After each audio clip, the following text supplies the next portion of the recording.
amis, très heureux de vous retrouver dans notre émission Réflexion. Aujourd'hui, la réflexion va se concentrer sur deux verbes, s'abaisser, être élevé. Pourquoi ces deux verbes? Tout simplement parce qu'ils se sont conjugués, liés l'un à l'autre dans mon esprit lors d'un temps de prière à l'attente de la rencontre. Que nous dit le psalmiste? Qui est semblable à l'Éternel notre Dieu? Il a sa demeure en haut et il s'abaisse pour regarder le ciel et la terre. De la poussière, il relève le faible, du fumier, oui, de la boue, comme il l'a fait avec le fils prodigue, il retire le pauvre, oui, de riche qu'il était, il est devenu pauvre. Et dans le but de les faire asseoir avec les grands de son peuple. Ainsi, il donne une famille à celle qui était stérile, et il fait d'elle une mère joyeuse au milieu de ses enfants. Ainsi, nous pouvons dire louer l'Éternel. Trouvez cette parole dans le psaume 113, versets 5 à 9.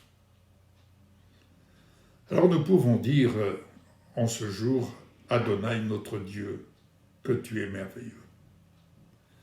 Pourquoi? Parce qu'il s'abaisse pour regarder si ce qui est au ciel, porté à notre compte, au compte de ceux qui vivent par la foi en Jésus, se vit sur la terre en chaque être humain qu'il a créé et qui a reçu Jésus dans sa vie.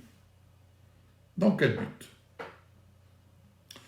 Parce que le désir de Dieu, c'est que de la poussière, il relève le faible.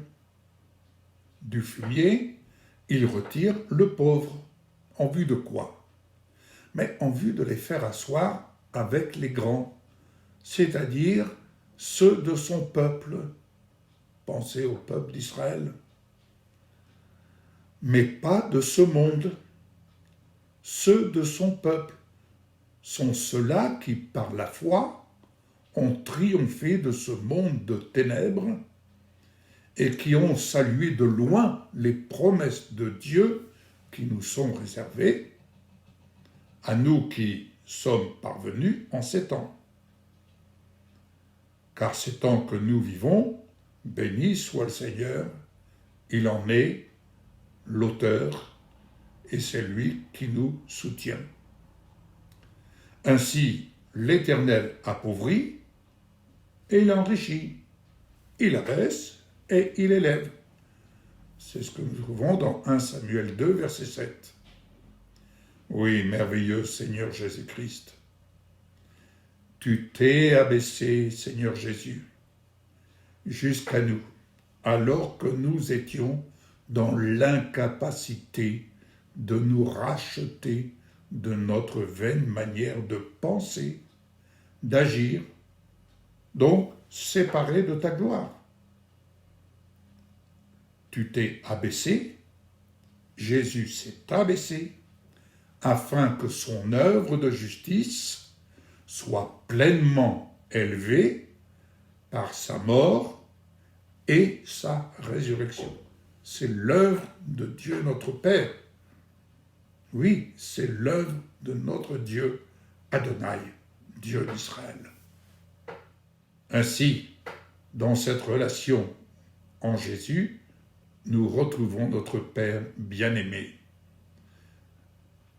Bien-aimé en son Fils Jésus-Christ. Nous nous retrouvons dans ses promesses immortelles, dans lesquelles nous sommes bénis au-delà de ce que nous pensons ou imaginons. Il nous a rachetés par le don de son amour, afin que nous vivions désormais en sa présence vivante comme fils adoptés en Jésus-Christ, notre Rédempteur. Bien-aimés, En Jésus-Christ, nous retrouvons et nous nous retrouvons dans sa justice.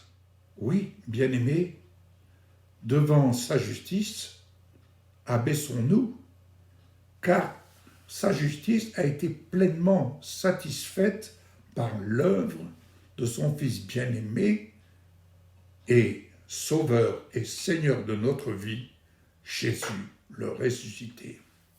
En lui et par lui, nous pouvons élever les promesses vivantes quant à notre esprit, âme et corps. Reconnaissons notre Dieu, reconnaissons notre Roi de gloire, Jésus ressuscité, avec qui nous sommes assis dans les lieux célestes.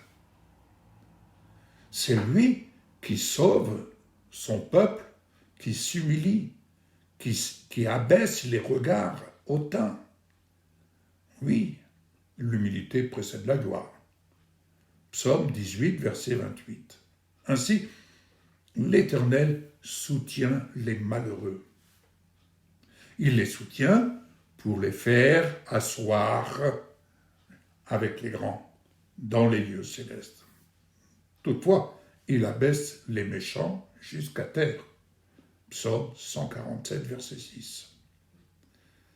L'être humain qui sera abaissé avec son regard hautain, la grandeur des hommes devra s'incliner. L'Éternel seul sera élevé ce jour-là. Ésaïe 2, verset 11. Reconnaissons notre Dieu. Reconnaissons notre Roi de gloire. Ainsi je peux dire, je peux tout par celui qui me fortifie, à savoir Jésus-Christ glorifié. Philippiens 4, verset 13. Le Seigneur nous dit bien, ceux qui me disent « Seigneur, Seigneur » n'entreront pas tous dans le royaume des cieux, mais seulement celui qui fait la volonté de mon Père céleste. Matthieu 7, verset 21, c'est Jésus qui nous parle. Alors oui, je dis, mon Dieu, mon Roi de gloire, je me réjouis de tes promesses, comme celui qui trouve un grand butin. Psaume 119, verset 162. Alors, inclinons notre esprit conformément à sa volonté parfaite, afin que nous et notre descendance, nous apprenions à nous affermir à jamais sur l'œuvre de sa parole révélée en Jésus. Amen. Et que nous dit le Seigneur? Quand je fermerai le ciel et qu'il n'y aura pas de pluie, quand j'ordonnerai aux sauterelles de dévorer le pays, tenez-vous bien, c'est Dieu qui ordonne. Quand j'enverrai la peste parmi mon peuple, si mon peuple, celui qui porte mon nom, s'humilie, prie et me cherche, et s'il renonce à ses mauvaises voies, je l'écouterai du haut du ciel. Je lui pardonnerai son péché et je guérirai son pays. Alléluia. Amen. Que dit-il encore? Désormais, mes yeux seront ouverts et mes oreilles attentives à la prière faite à cet endroit. Ô Seigneur, sois attentive à notre prière faite en ce lieu, faite sur ces réseaux où cette vidéo, ce message est diffusé. Alors, maintenant, choisissons et consacrons-nous à l'Éternel. Consacrons notre maison pour que son nom y réside éternellement. Tu es la maison de l'Éternel. Puisses-tu vraiment consacrer ta vie à l'Éternel? Ainsi, il aura toujours ses yeux et son cœur sur toi. 2 Chroniques 7, versets 13 à 16. C'est ma prière pour vous, que vraiment votre vie, le temple que vous représentez, soit consacré à la présence du Seigneur. Car s'il demeure en vous et vous en lui, assurément, vous serez sauvés. Alléluia.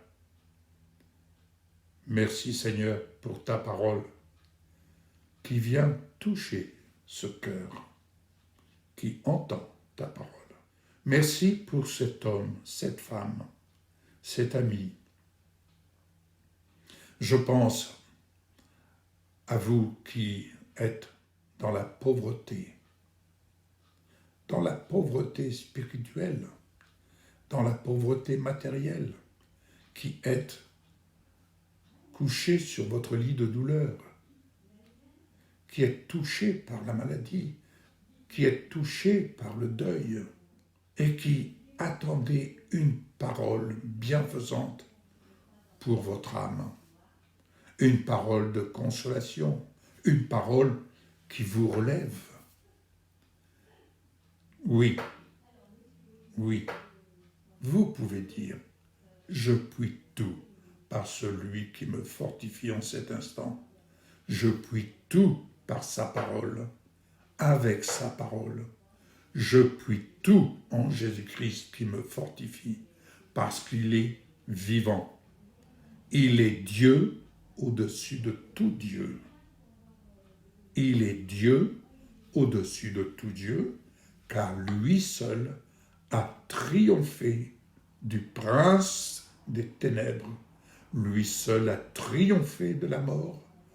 Avec lui, j'apprends à vivre en ressuscité et à me positionner avec lui là où il se trouve dans les cieux, car la promesse m'est donnée. Avec lui, je suis assis dans les lieux célestes. Donc, au-delà de ce qui se passe et de ce que j'ai vécu sur cette terre jusqu'à maintenant, aujourd'hui, je me positionne sur le fondement de ses promesses. Je me positionne sur le fondement de sa parole pour vivre sa vie miracle. Je la saisis. C'est ce que vous pouvez dire. Seigneur, merci pour cet ami qui saisit sa vie miracle maintenant et qui se lève au nom de Jésus. Tout comme cette femme a pu dire, si seulement je puis toucher son vêtement, je serai guéri. Comme cet officier a pu te dire, Jésus, dis un seul mot et mon serviteur sera guéri. Oui, dis un seul mot, Seigneur. Un seul mot de tes promesses, un seul mot de ton conseil peut ainsi toucher le cœur de mon ami qui écoute en ce moment ta parole. À ton nom soit toute ma reconnaissance. Au nom de Jésus, soyez guéris. Et puissiez-vous maintenant vous lever. Prenez bon courage. Et je vous dis à très bientôt. Et ne manquez pas de me partager de vos nouvelles. Et surtout, qu'est-ce que le Seigneur a opéré dans votre vie? Car je suis assuré qu'il rend témoignage à sa parole. Il rend témoignage à sa parole. C'est lui qui relève le pauvre. C'est lui qui relève du fumier celui qui est dépourvu de tout. Aujourd'hui, comme le Fils prodigue, vous pouvez revenir vers le Père en reconnaissant l'œuvre de sa justice accomplie en Jésus-Christ pour vous comme pour moi. À bientôt